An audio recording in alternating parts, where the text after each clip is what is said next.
Hey everyone, thanks for tuning in. If you're new here, consider subscribing.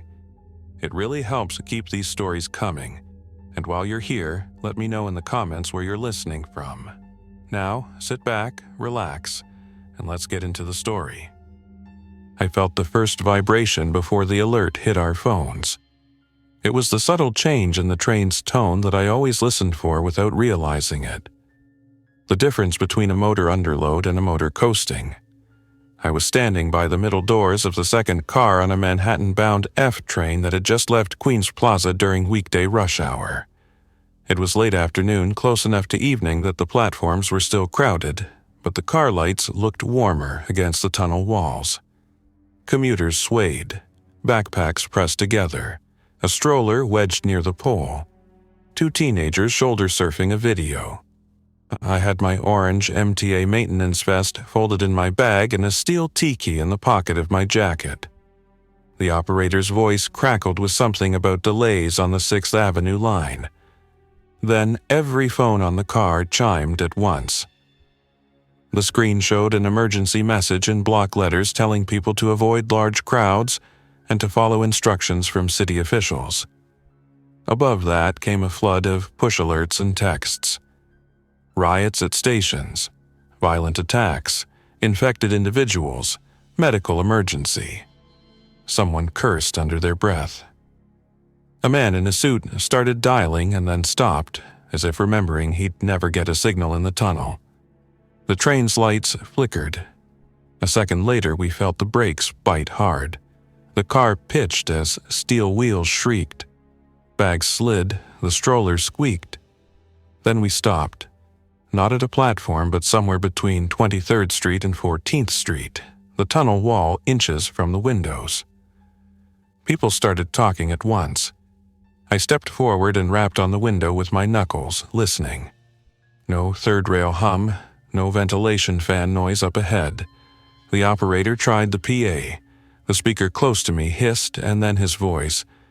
"Ladies and gentlemen, we are being held momentarily due to an incident down the line." He broke off. The intercom cut to static. When it cleared, another voice that sounded like the conductor said something I couldn't make out. Then the phrase, "Stay inside the cars," and "Avoid contact with fluids." That was the moment when my stomach went cold. The doors stayed closed. A few people slid their fingers into the rubber gaskets out of habit and tried to pull, but the air pressure in the locks held. I peeked between window and wall and saw shadows flicker ahead at the next station. They moved wrong. Not a crowd edging a platform, but shapes that surged and collided. Someone further back in our car recorded through the glass and then pulled the phone away, face pale. Another person muttered about copycats and fake videos, but nobody sounded convinced. The lights pulsed again and steadied. The operator tried to power cycle the PA. The car fans coughed once, died, and the air went still. "Eli," someone said behind me. I turned. It was Marcus, the motorman, pushing through from the first car with his keys on a retractable cable and a face that said he'd already had the worst day in 10 years. I knew him by sight from shift overlaps. "Navarro, right? Your maintenance?" "Yeah," I said. "Signals and infrastructure." It was true enough. My crew worked breaker panels, emergency lighting, doors, ventilation shutters, some power distribution. If a substation tripped or a flood sensor threw a false alarm, we were the ones who went into the dark with flashlights and a laminated map. "Power just dropped past 23rd, he said. "I got partial radio, mass infection, and avoid contact." Then nothing. I got no block signals, no trip arms, nothing. We're blind. "How many cars?" I asked. 10, he said. "Full up. You hear anything?" He meant at the station ahead. "Something's moving," I said. "We're better staying sealed." A woman near the doors took that as permission to start organizing. "Everyone, sit if you can. Conserve phone batteries," she said, voice calm. She wore dark scrubs. "I'm Tanya, EMT. If anyone's injured, tell me now." She checked her bag, then went car to car, gentle and precise. People responded to that tone. A young woman with a camera rig, Naomi, she later said, started filming a simple log with the front camera, not for views this time but for memory. "We're on the F between stations," Naomi said softly. "No signal. They say violent attacks. The operators told us to stay inside." An older man, in work boots and a zip-up hoodie, kept his head down, listening like he was trying to identify a machine noise. When he spoke up later, I learned his name was Luis Ortega, 50 years old. A building janitor and former Navy electrician who could look at a junction box and tell if it was wired by an artist or a fool. We waited 5 minutes, then 10, then 30, each minute stretching. When the lights flickered again, this time they went dark completely, stopping mid-pulse. The car lurched to stillness. I felt my way to the end of the car. Marcus passed me a small flashlight. The beam threw up metal edges in the dull sheen of faces. "Battery protocol," he said. "Door override if we have to, but we do not dump a whole car onto a live track." "No one touches the third rail," I said to the car. "That's 600 volts direct current. It's covered with a protection board, but the cover doesn't save you if you go hunting for it." I put my hand on the door pocket where the T-key rested. "If we need to move, we go to the catwalk. We stay on the bench wall, not the ties." A thud rolled down the line. It was a human sound. Feet and weight, but amplified by concrete into something bigger. Someone knocked faintly on our car from the outside close to the coupler. It was a light testing touch, then 3 harder taps. People froze. The person on the other side stayed just out of sight of the door window. The knock came again, then slid along the metal as if they dragged their palm.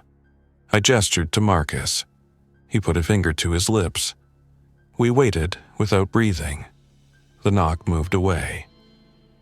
A minute later, the car shook like another train had passed on an adjacent track. Except there was no light, no motor whine, just rushing bodies moving in a group. The sound turned into a scraping as if something metal was being pushed. Then a scream that started on one note and broke into a raw, wounded sound, then cut completely, strangled by either distance or something else. A woman near the middle seats began to cry, quietly, trying to muffle it in her sleeve. The crying seemed to concentrate everyone's fear into action. "We can't stay here," someone whispered. "They'll break the doors." "We can't see the third rail," someone else said. "We can't see anything." I brought my voice level. "We go car to car. We check the last car. If we must open, we open on the bench wall side. There's a narrow walkway. We do not step on ties. We use the emergency walkways and the handholds on the tunnel wall. We move to the next station platform. That should be 14th Street Union Square. We leave doors closed behind us. If we see anyone injured, we help, but only if we can avoid contact with blood and saliva. If you have masks, put them on. If you don't, use cloth." Tanya nodded. That solidified things. Marcus keyed his control panel and tried to release the intercar doors. Power was gone, so he used his keys mechanically, then helped me swing them open. We formed a small core at the back, me, Marcus, Tanya, Naomi, and Luis. We gave basic instructions to the passengers in our car. Stay put until we tell you to move. Keep headlamps pointed down. Hold the person's belt or backpack in front of you so the line doesn't break. The emergency door at the end of the last car had a manual release. My T-key fit the quarter turn. The rubber gasket popped with a breath of stale tunnel air. Beyond it was a cold black that ate the flashlight beam. I pointed the light down and left. There was the bench wall, a raised concrete walkway along the tunnel where maintenance crews moved when trains were passing. It was narrow and wet. I caught the gleam of the third rail cover beyond the ties, the brown composite protection board sitting over a rail that could kill instantly. Left side, I whispered. Single file, hand on the wall, point your light down. We stepped out. The tunnel absorbed our sounds and threw them back at us in patterns. Far ahead, Union Square was a dim mouth where light should have been. We passed blue light boxes set into the wall, emergency telephones and shut-offs. On impulse, I grabbed a handset. No tone. Power to that circuit was gone, or the trunk line was cut. Luis opened a steel cabinet with a pry of his pocket tool and found a portable lantern with a cracked lens and a chemical light stick. He snapped the stick, and that soft chemical glow added a second source of truth under our feet. We moved 20 yards, then 30. I checked for shine on the rail. Sometimes the third rail holds a glow even in the dark, a suggestion of current, but today there was nothing. The air smelled of damp concrete, brake dust, and something else I didn't want to name. When we came abreast of a service door labeled for a ventilation duct, Naomi's camera picked up a smear at shoulder height. It had taken on that brown color that a liquid gets underground. I said nothing and kept us moving. We reached the mouth of Union Square and saw shapes pressed inside the station agent's booth. The glass was fractured like safety glass gets, spiderwebbed but holding. 3 people inside looked out at us, faces lit by a flashlight taped to the counter. One of them banged at the glass with a Metro card. "Don't come in," she said through the crack, voice muffled. They're everywhere." The platform itself was a field of abandoned bags. The overhead fans were still. The rotating gates at the mezzanine level above were locked. We saw bodies. Some moved. People still breathing huddled behind a turned-over metal bench. Others lay still in positions that looked wrong for sleep. "Masks on," Tanya said gently. "If you have eye protection, put it on." She moved toward a man sitting against a column and put on gloves. "Sir, are you injured?" He tried to speak but coughed. Another person with a deep bite in their forearm, 3 puncture marks, was pale and shivering. "I need to clean this," Tanya said, and withdrew a bottle of water and sterile gauze. "Keep your mouth closed, please. Breathe through your nose if you can." While she worked, I scanned for a substation access. I knew Union Square's behind-the-scenes layout in broad strokes from maps and a few storm drills, but no one knows these stations completely. Luis pointed at a metal door with a simple mechanical lock, not electronic. We forced it with a pry bar from a cleaning closet. Behind it was a cramped room with a bank of older breaker panels and a manual transfer switch connected to an emergency circuit. The labels were pencil on tape. Fans A, Fans B, Booth, Light South. Luis ran his hand across the dust on the steel and said, "This isn't the main traction power, but we can wake a few lights." He showed me a fuse with a blown link and a spare sitting tape to the side. We swapped it. He used insulated pliers to seat a small knife switch. Lights along one side of the platform stuttered into a low glow. The fans stayed dead. At least the station stopped being pure black and became a place we could read. With the dim lights up, the crowd near the agent's booth started to move toward us. Some were fine, some were murmuring. One person swayed too much. Tanya's patient with the bite closed his eyes for a second too long. She checked his carotid, watched his chest. "Stay with me," she said. "What's your name?" "Evan," he whispered. "Evan, I need you to drink," she said. "Small sips." Marcus returned from the turnstiles shaking his head. "Emergency gates are electronic lockouts," he said. "I tried the override, but the grid is dead up top. We'll have to find a manual hatch or go deeper toward West 4th. West 4th has lower levels, I said. There are older sections down there, old connections. There should be a manual egress if we can reach the south end. There's banging in the tunnels, Naomi said, voice barely above breath. It was true.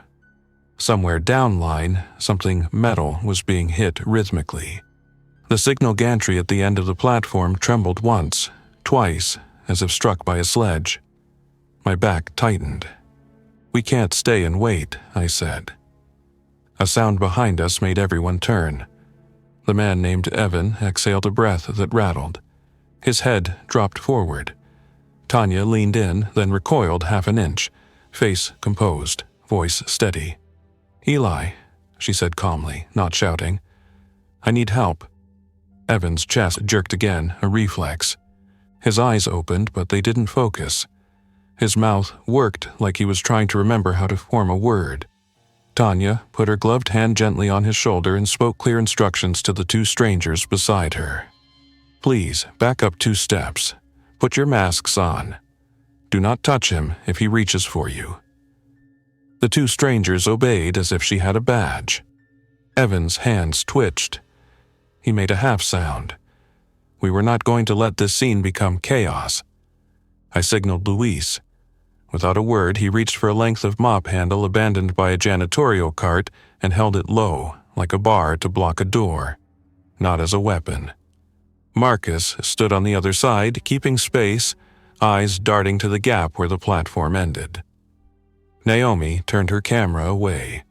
What happened next wasn't graphic, but it rearranged the group's understanding of time. Tanya did what medics do when a person's behavior suddenly signals danger. She redirected, controlled the space, and maintained distance. We secured Evan's arms with a belt and a jacket sleeve tied around a column, not to harm him, but to keep him from harming anyone else. Minutes that felt like an hour passed while Tanya monitored him with the care she would give any patient. When his breathing stopped and did not resume, she closed his eyes with 2 fingers and whispered that she was sorry. Some people cried, some stared at their shoes. No one screamed. That was our confirmation. Inside the station agent's booth, a woman pressed her hand against the cracked glass and said, "Please." Her forearm had fresh gouges. Tanya looked at me. I shook my head. At the glass, not at the people. "Open that," I said, "and what's outside gets in." There were 3 in the booth, more in the station, and somewhere in the dark beyond were many more who were not thinking in ways that favored our survival. I hated that call, but we had other lives to protect. We moved out. We told the able-bodied to line up behind us and keep left on the bench wall. We told anyone with a headlamp to point it down. I made a rule: if you drop something, leave it. We put the stroller up front with Tanya, who tied a scarf over the child's nose and mouth and talked to her in a soft voice that kept her steady without creating fear. Naomi switched to recording audio only to conserve her battery, holding the phone to her chest so the microphone picked up our footsteps, the drips, the distant metal percussion. The tunnel south of Union Square felt narrower even though it wasn't. The route curved. I pointed out the blue light boxes for emergency phones and explained that in a full power cut they were dead, but some boxes contained manual trip switches for signal and sometimes emergency lighting circuits we could try if we found an intact feed. Luis stopped at one and opened it with a flat screwdriver. Inside was a handset, a fuse panel, and a small hand lamp. He tested the lamp. It glowed dull amber. "Old but alive," he said, and passed it to the teenager with the lightest shoes. As we moved, we passed a side door labeled "Signal Room Authorized Personnel Only." Inside would be relays, old rack equipment, maybe a battery bank. I wanted those batteries. 2 minutes, I told the line. I took Luis and Marcus. We cracked the door and went in. The sweet acid smell of lead-acid cells told me we were in luck. On a lower shelf was a 12-volt battery array for signal logic with 2 spares on a cart. We didn't need the whole bank. We needed portable power and a line. Luis rigged a short lead to a small inverter the room kept for diagnostics. For 10 seconds, the hallway outside brightened from our headlamps as Naomi's phone took a charge. 10 seconds was plenty to log another minute of audio, another shot of the tunnel map on the wall.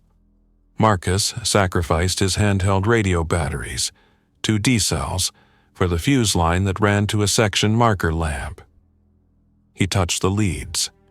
The lamp flared and threw a surprising pool of light down the ties beyond. In that light, we saw what darkness had been hiding. A dozen figures standing ankle-deep in water in the trackbed, turned toward us without seeming to see, as if their hearing had drawn them, but the light confused them. They did not charge all at once. They shifted like sleepwalkers, waiting for a cue. The ones closest wavered, mouths moving. We swung the door closed and slid the bolt. "We don't go that way," Marcus said, voice small. We pushed through an older cross passage marked with an MTA plaque and a code from the post-9/11 era. Beyond it was a short corridor with a heavy door. Inside, we found an emergency cache that should have been sealed and unused. Plastic bins of medical supplies, bottled water, old gas masks that were past their service date but still intact, nitrile gloves, disposable coveralls, 2 helmets with chin straps, and an aluminum case holding a wind-up radio. We rationed the water. Tanya refilled her antiseptic. Naomi took a mask and made a small note into her phone about how the straps felt and how the filter tasted like cardboard. The radio, when cranked, found a voice amid static. "If you're hearing this, surface access sealed in zones B through D. Infection topside worse than below. Seek enclosed shelter, limit contact, do not respond to voices calling from dark areas. Await rescue." After that, a repeat. Then silence. No frequency, no station ID. I'd heard drills that used similar wording. This one was not a drill. The deeper we went, the older the tunnel felt. At West 4th Street, the complex turned into a knot of levels and rooms that made more sense if you had a blueprint in your head. I did. We took a lower platform that hadn't seen a regular train in years, only work trains. Moisture hung in the air. Above us, ductwork dripped. Our footsteps sounded wrong again, swallowed by angles. The faint light we'd coaxed at Union Square was gone. Here we had our lamps and that old chemical glow and nothing else. We put our backs to a wall while Naomi raised her phone for one last short clip. She kept the lens at waist height so it didn't telegraph our line. The audio captured what we all felt, a soft chorus of moans threaded with metallic thuds in steady patterns, like something that had discovered percussion and liked it. The thuds were too regular for random banging, too irregular for machinery. I pictured hands learning that 2 pipes make a louder sound than 1. I didn't say that out loud. I told the group instead that moving quietly would be our best defense, that keeping lights pointed down would help us avoid drawing everything in front of us. At one junction, I knew the left path took us toward Christopher Street, Sheridan Square if we stayed level, but the right path took us to a service shaft that led eventually to a ventilation chamber under 7th Avenue. The left had a longer stretch exposed to open track. The right had ladders, narrow turns, and maintenance bars. "Right," I said. "We're taking the shaft." We passed a drift of water that slapped lightly against the bench wall. I reached down and touched concrete and felt the cold.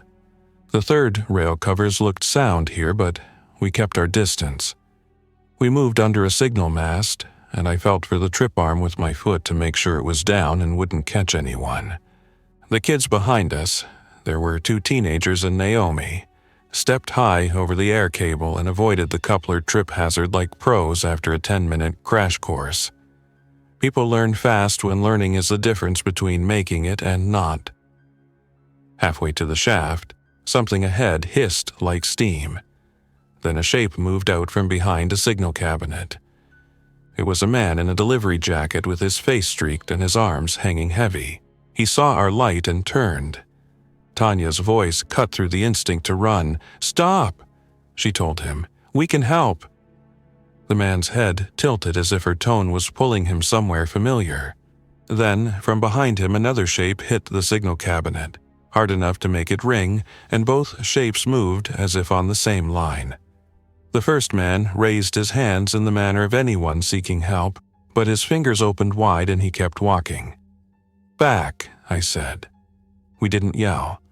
We backed along the bench wall and into the shaft door, which, thankfully, was open with a loose chain. Luis pulled the chain across and hooked it, a gesture that would slow but not stop a determined push.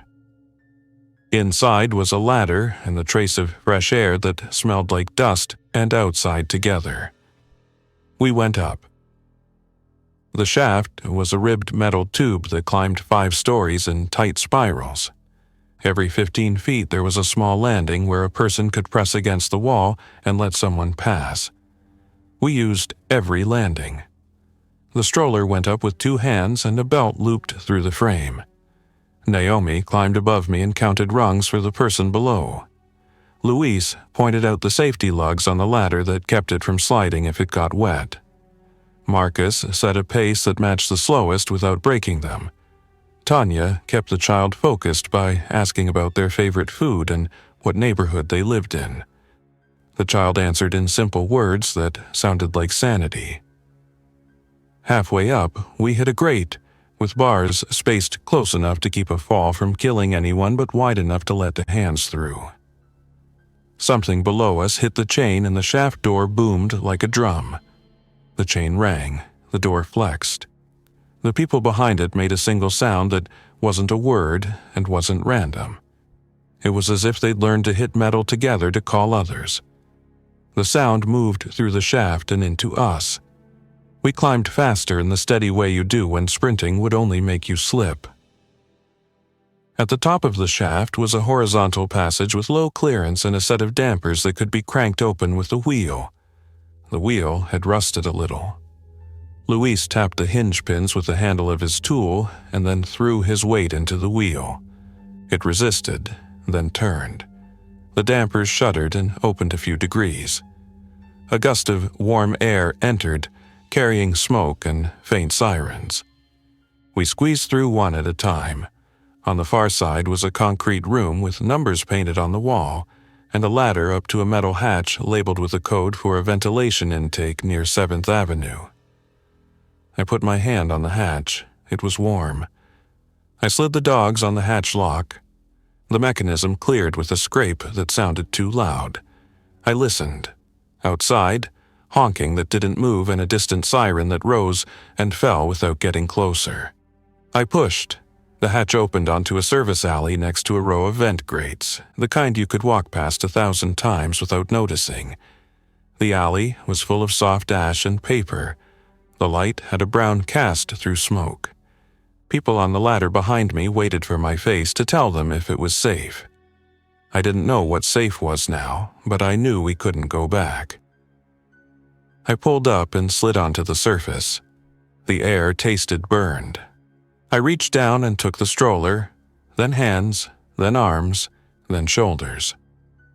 We got them all up, one by one, until the last person who came through was Marcus. He closed the hatch and set the dogs in place, then rested his forehead on the metal for a moment and breathed. We stood in that service alley and looked at a city that had changed in the hours we were underground. 7th Avenue was a line of stopped cars angled wrong in the lanes, doors open, radios still glowing. Paper drifted. The sound of sirens came from many directions, but none moved with the speed you expect from rescue. A chopper moved low far downtown and then dropped behind the skyline.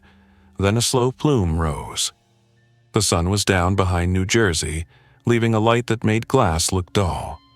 A delivery cart lay on its side with its wheels turning in tiny clicks. Somewhere close, someone shouted for help and then stopped shouting. We knew the next problem immediately, where to go. The emergency broadcast we'd heard said the surface was worse than below. Yet, below, we had a metal door with a chain and a chorus-learning rhythm. We had to choose. We found a recessed service door and checked it. The alarm panel next to it was dead. Inside was a mechanical room that served the ventilation intake. There was a little water, a mop sink, a hand wash station with a bar of soap and a bank of old filters. There was also a manual breaker subpanel labeled for the intake fans and a section marked aux. Luis flipped the main and got nothing. He pointed at the indicator, shrugged, and said, "No feeder." The sink ran a trickle. We filled 3 bottles and let the rest go. Tanya washed her hands like she was in an operating room, then changed her gloves. She made a quick check of everyone's arms and faces for scratches. Then she looked down the alley and bit her lip. "We need somewhere with doors that lock and a bathroom," she said. "Preferably above flood level and away from the front of a building." "A school," Naomi said. "Or a library." "Or a church," Marcus said. "Thick doors." "Or a police precinct," someone else said, then immediately shook their head at their own suggestion. If the outbreak had reached this far, precincts would either be fortresses already or overrun. I unfolded the mental map of this part of Manhattan. West 4th to 7th Avenue, a few blocks to the village. The nearest place I trusted for a lockable interior with service corridors was a hospital further uptown that was too far with a group and a stroller. Closer down 7th Avenue we had small businesses, restaurants, and residential buildings with vestibules and buzzers. A supermarket had too many glass doors. A school had heavy doors, but might be full of families who had the same idea. I thought about the fire department. Their houses were built for bad nights, but firefighters would be out and in and moving, and we might be told to leave. "We use the MTA zone," I said. "We find a substation building or event house with a service room. They're built to stay closed and the doors are steel. We keep low profile. We don't draw attention. We don't bang on anything." I realized I was saying "don't make noise," because noise now meant something new. We moved along the alley, staying tight to the wall, keeping reflections to a minimum. Naomi kept her phone down low in her hand, camera off, recording audio only when we were in cover. The stroller's wheels clicked on a raised seam once, and I winced. We pushed it over the seam and kept going. A block ahead, a storefront had a television in the window frozen on an emergency graphic. A scrolling line at the bottom repeated shelter-in-place instructions and a request not to approach crowds. The anchors' faces were calm, but the camera shook slightly, probably a live truck in motion. Then the picture dropped to a color bars card and stayed there. At the corner, we saw our first surface infected at close range. A man in a jacket stained with something old and dark stood in the middle of the street, staring at a bus stop advertisement like the light in it meant something. His head moved slightly, as if the backlit glass was a sunrise. His hands were open. He turned toward us without focusing, then listened. We froze and let the light behind us be swallowed by the alley. The man took one step toward the louder sound to his right, which was a distant car alarm. He moved that way, slow enough that he would not be the first to find anyone who ran. We let him go. We reached a small brick building with a louvered face set into its wall and a heavy steel door with a number plate that matched MTA vent structures. The door had a lever handle and a slider for a deadbolt keyed on the inside. I used my T-key to open the outer lock. The door swung in. Inside was a short corridor and a second door with an older fire department padlock. Once, the padlock's presence would have made me call control for permission. Now, I used the pry bar and the lever to lift it enough to slip it. We moved inside and closed the outer door. The sound of the city muted by half. The inner door opened to a room with a bank of filters, a cage around fans that were not moving, and a small office with a desk, a chair, a first aid kit, and a radio charger plugged into an outlet that had no power. The toilet in the corner had a flush handle that didn't work, but the tank lid lifted to show water we could dip for one emergency use. It was dry storage, not a shelter, but it had walls, and for one night, walls mean rest. We set watch on the door. I drew a simple schedule with a pen from the desk. 2 hours each, overlapping by 30 minutes so nobody woke alone. We ate calorie bars and small pieces of fruit from our bags and kept wrappers in a bin we tied closed. Tanya secured the stroller near the desk, laid the child on a folded jacket, and sat with her back against the wall like someone who has slept in ambulances between calls. She asked each person their name and something simple, what neighborhood, what they did, as if rebuilding identity was part of healing. Marcus admitted he wanted to find his operator's cap which he'd lost in the dark and laughed without humor.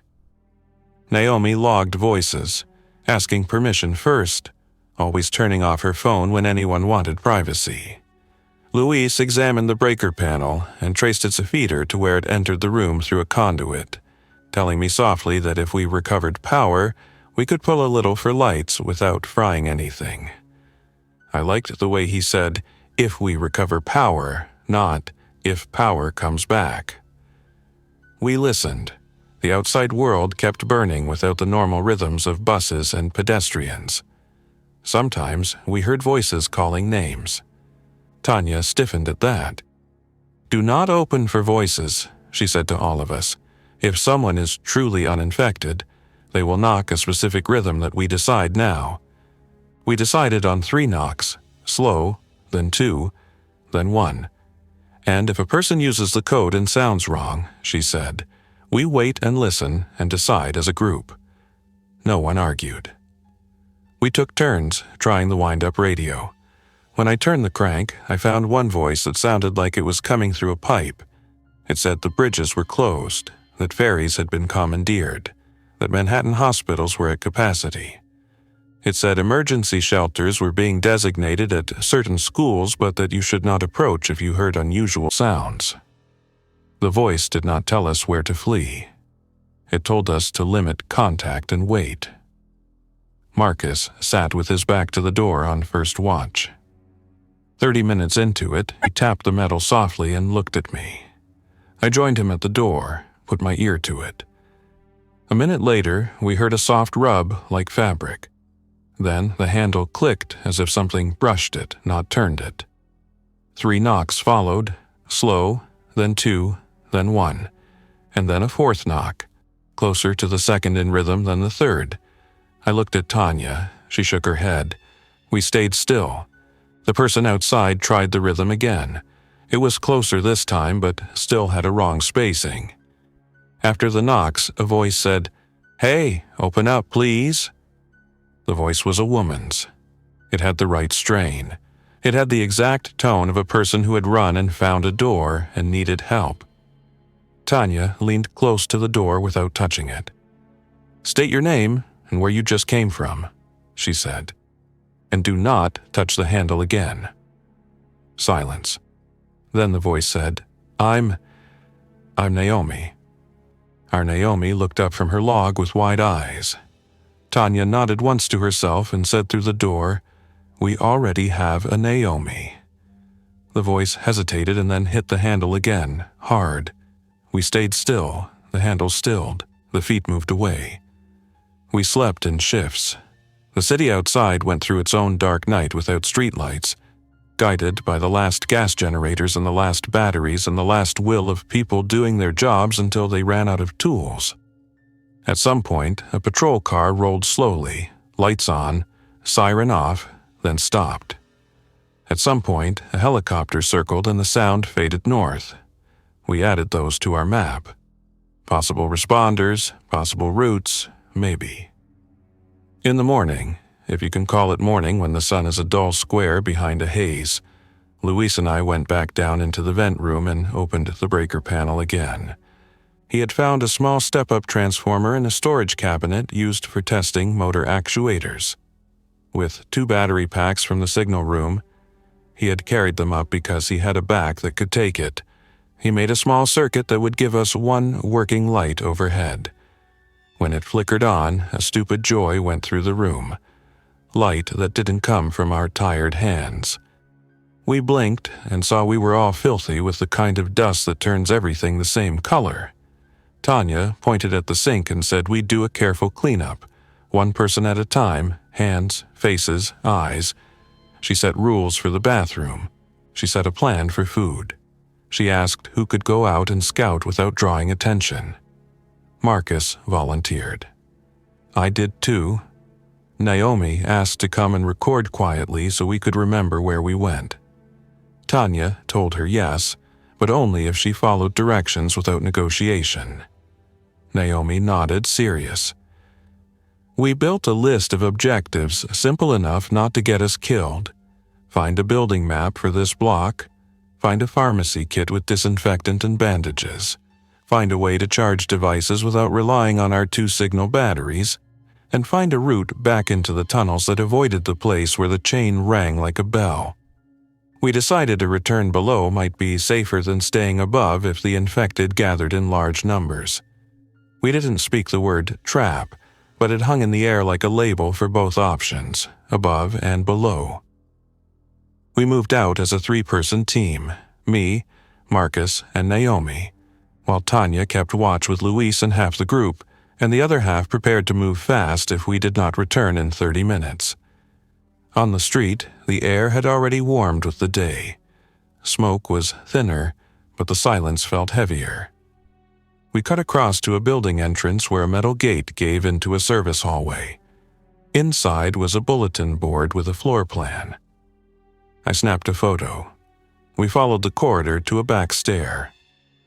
On the 3rd floor, I found a door with an exit to a roof that had line of sight to 7th Avenue and sight lines toward the river.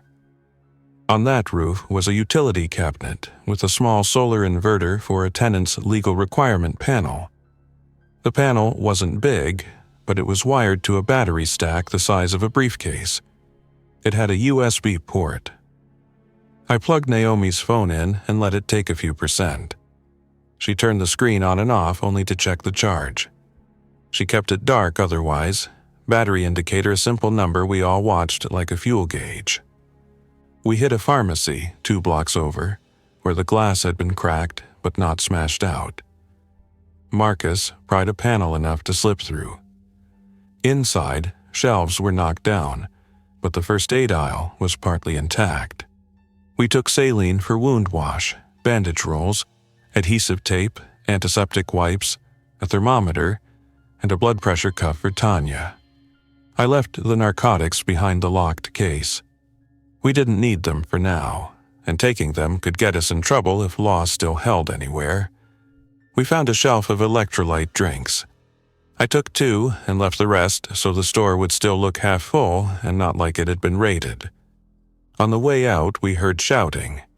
We froze, listened. The shouting resolved into someone trying to organize a line outside a grocery store.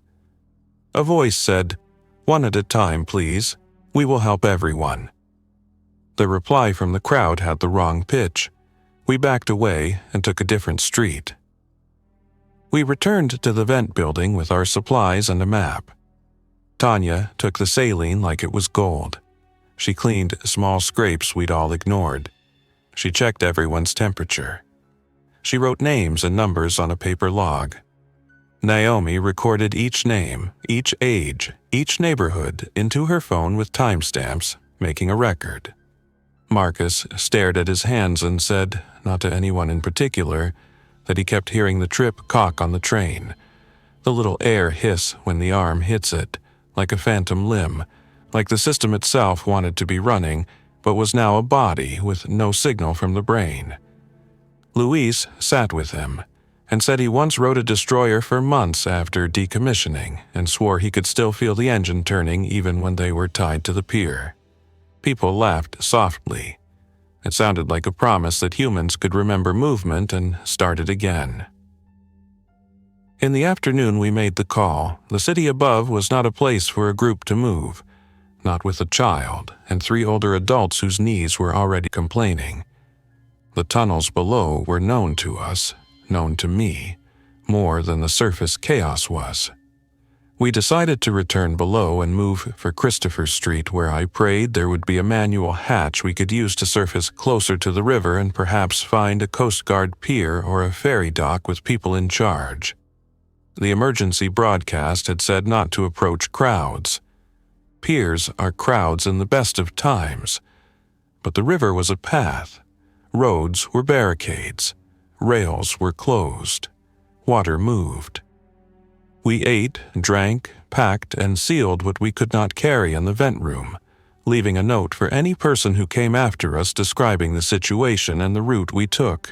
We took masks, gloves, goggles from the cache, and distributed gas masks from the older supply to those who felt most at risk, with the warning that filters were old and for dust and smoke, not guaranteed protection against whatever this was. We left behind a second note, the knock code and the caution not to open the door for imitations. Naomi left the recording of the code on a loop on a small speaker plugged into the battery for 20 minutes and then turned it off. The shaft door below still bore the chain. We listened. The banging had moved further down the line in the night, as if the rhythm had pulled the crowd elsewhere. We unhooked the chain and moved, one hand on the wall, one on the person ahead. We skirted the signal cabinet, where we had seen the standing figures. The water there had receded a little, which meant drainage still worked in some places and that the city had not lost every pump. We avoided puddles anyway, not wanting to slip, not wanting to test insulated boots against uncertainty. At the next blue light box, I tried the phone and got nothing, then saw a handwritten note stuck inside the cabinet. Be switch isolated, call control, in someone's blocky script. Whoever wrote that was doing their job as the city fell. I put my palm on the steel as a thanks. At a junction, a sound rose behind us, footsteps times many, a moving pad of soft rubber and bare skin on concrete. The line tensed. I put 2 fingers up to slow us quietly. Luis slid behind a pillar with a length of pipe he'd found, not to fight but to block a narrow gap. Marcus took a small mirror from his pocket and angled it out from behind the pillar to see around the curve. In the mirror's sliver, we saw a group moving, heads lowered, drawn by something further down the line. Maybe the banging, now repeated somewhere else. Maybe the echo of our own footfalls bounced past them. They did not look up. They did not turn.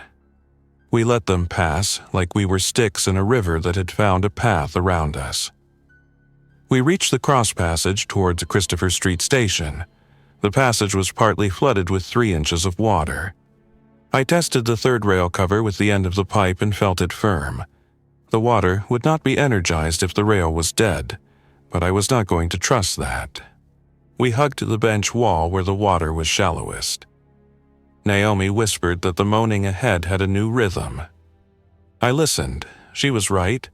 There was a call and response now, a bang on a pipe, then 2, then pause, then another set, like a crude language around metal. I thought of the broadcast telling people not to respond to voices from dark areas, and I added silently, or to their music. The station at Christopher Street was a better candidate than Union Square. Its mezzanine had a gate that looked promising for manual release. We reached the platform and found 4 people in the agent's booth there too, like at Union Square. But this time the glass had held, and the people inside had made a little world. Water bottles lined up, a first aid kit open, a list taped to the glass with names and times. They saw us and raised their hands. One was a station agent I had seen at night shifts. Her name tag read M. Rivera.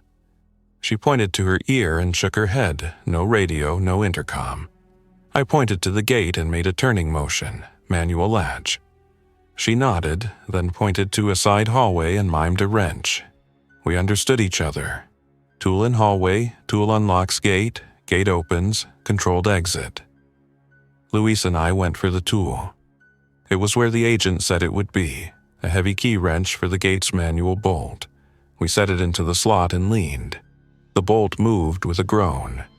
We stopped when we heard movement. Every movement was a noise that could attract attention now. Marcus held his breath and counted to 10, then nodded. We leaned again. Slower. The bolt seated in the open position. The gate could swing with a push, but we left it closed for the moment. Tanya stepped forward to the booth and spoke through her mask. "We have a group with a child," she said. "We can move together. But once we open that gate, things can come down those stairs too. Are you ready?" The agent nodded and gestured to the three with her. One older woman, one young man, and one person with a bandaged leg who could walk with help. We planned the exit like a fire drill.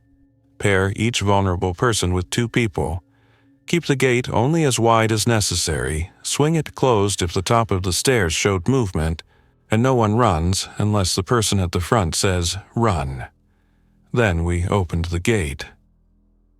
The stairs up to the mezzanine smelled like a wet basement. At the top, a shaft of daylight cut with dust made everyone blink. The turnstiles were dead. The street beyond the exit was quiet. We emerged under the station canopy and stood there, not quite willing to step into the light because the light would make us visible to everything that hunted by sight. A quiet dog trotted across the street and looked at us like we might feed it. A man in a window 2 floors up peered through curtains and then closed them. We pointed west. The river glinted through a gap. Pier pilings stuck up like broken teeth. The Hudson had a calm that felt wrong, like it should be full of ferries and patrol boats and now held nothing but tide. But there was a Coast Guard station down by the battery that might still be operating. If not, there were other piers where responders might stage. On the way, we could pass a small firehouse. Firehouses in this city are knots of competence even when the world frays. If anyone was making plans, some of them would wear that patch. We made it 2 blocks when a voice from a side street said, "Help." A simple word, not a practiced imitation. The voice belonged to a teenager wedged under a delivery truck's rear lift gate where it had fallen. He had a scraped knee and a look of raw fear, but the skin around his eyes was the color of someone who had not been sick yet. Tanya pointed at me and Luis and said, "We do this with distance." We used a jack handle in the truck bed in a block to raise the gate 2 inches, then slid the block to keep it up without getting our arms under the weight. The boy slid free and stood. He cried once, a single sound. Tanya checked his leg from a step away and gave him a bandage. He said his name was Mateo. He fell in next to Naomi and did exactly what she did, which, given her focus, was a good sign. At the firehouse, the roll-down was half open with a chain strung across. We walked west.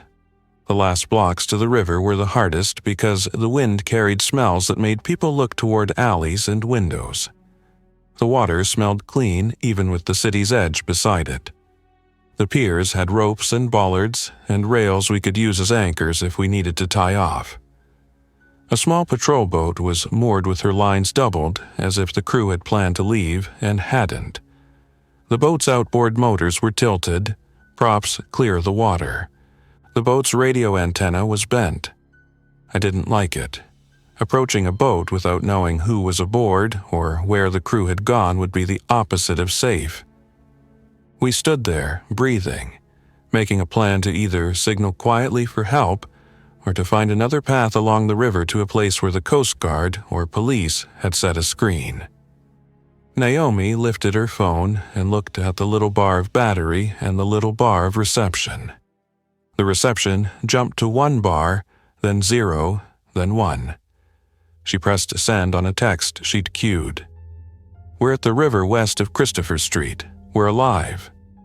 The message hung in sending, then went green. A tiny delivery notice popped. She put the phone face down against her chest and took a long, controlled breath.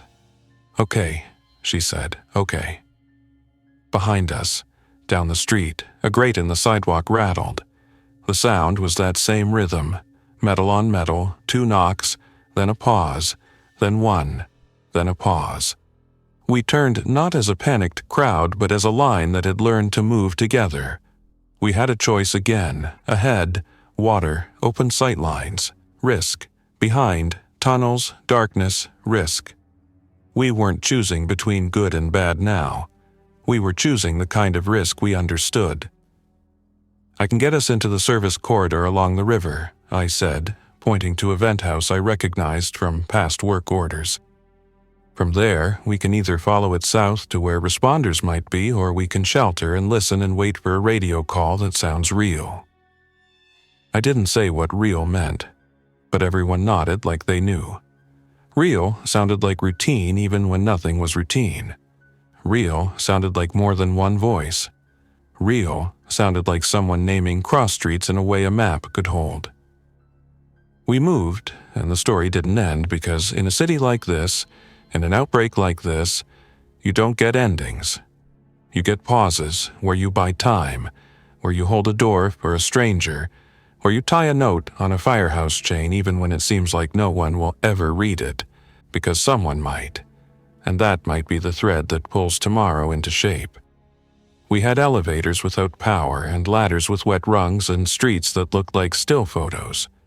We had a group that knew each other's names now, and had rules that weren't about control, but about care.